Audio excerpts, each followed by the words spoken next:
बच्चों the given question is match the column का हमें क्वेश्चन गिवन है, इसमें कॉलम 1 और कॉलम 2 गिवन है। कॉलम 1 में हमें hydrogen H2 H2O and H2O2 given है और साथ में उनके कुछ प्रॉपर्टीज वगैरह के बारे में दिया गया है और हमें इनमें से करेक्ट मैच बताना है कौन सा होगा। क्लियर, चलिए मैच करवाते हैं वन वन करके। सबसे पहले यहां दिया गया हाइड्रोजन, हाइड्रोजन के बारे में पढ़ते हैं। Used in the name of perhydrol, used in the name of पर हाइड्रोल।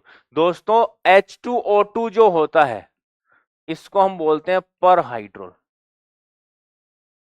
H2O2 को बोलते हैं पर हाइड्रोल, यानी ये रहा H2O2। तो आ गया डी के रेस्पेक्ट में आंसर मेरा कौन सा, पी, डी के रेस्पेक्ट में आ गया पी। पहला तो ये खत्म।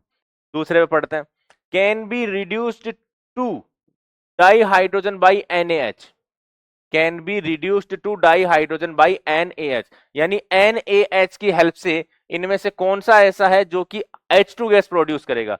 सो इसके लिए चलो यहां स्टडी करते हैं। बोला गया है NaH किसकी हेल्प से क्या करेगा, डाई हाइड्रोजन प्रोड्यूस करेगा, ये बोला गया।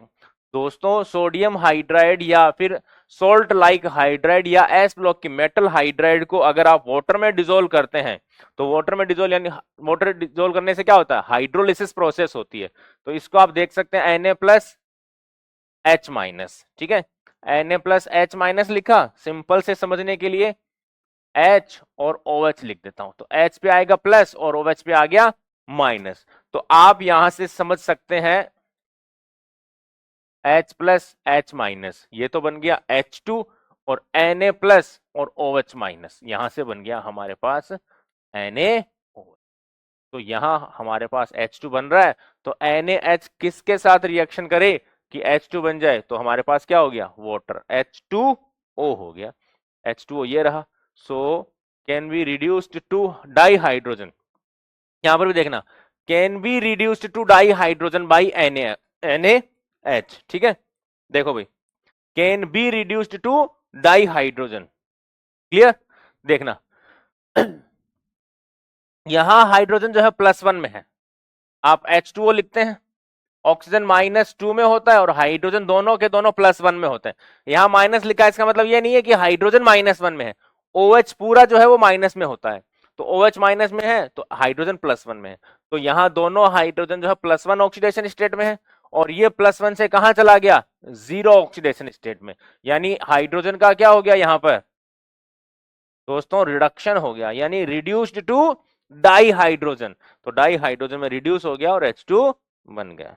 ओके, तो कैन बी रिड्यूस्ड टू, यानी C के लिए आ गया हमारे पास Q, C के रेस्पेक्ट में आ गया Q।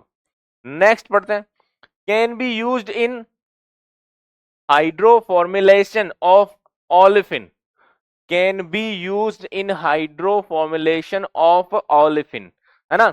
इसका मतलब ये हो गया कि हमारे पास जो अनसेचुरेटेड हाइड्रोकार्बन होते हैं उसको हम सेचुरेटेड में कन्वर्ट करते हैं, तो उसके लिए हम यूज करते हैं किसको, H2 को, जिसमें आप क्या करते हैं C2H2 ethylene plus H2 C2H4 sorry C2H6 बना देते हैं। ये होता है हमारे पास can be use to hydro formulation of olefin, ठीक है, यानी अनसेचुरेटेड हाइड्रोकार्बन को सेचुरेटेड में कन्वर्ट करता है, तो कौन काम आ रहा है, H2, यानी हमारे पास बी के रेस्पेक्ट में आंसर आएगा R, बी के रेस्पेक्ट में आ गया दोस्तों R ठीक है। फिर बोला गया जो बच गया वो डेफिनेटली इसी का होगा, can be used in cutting and welding, cutting and welding में हम यूज करते हैं दोस्तों हाइड्रोजन को, तो हाइड्रोजन के रेस्पेक्ट में आ गया ए, सॉरी क्या लिख दिया, एस के रेस्पेक्ट में ए, के रेस्पेक्ट में आएगा एस।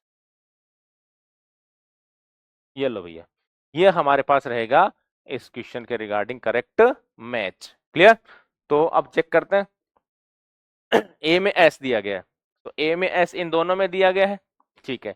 बी में आर, बी में आर, तो आंसर तो ये आना चाहिए हमारा, ठीक है। आगे पढ़ते हैं, सी में क्यू, सी में क्यू हो गया और डी में पी आ गया, तो आंसर आ गया हमारा बी, ठीक है, बी आंसर रहेगा। क्लियर है भाई, चलिए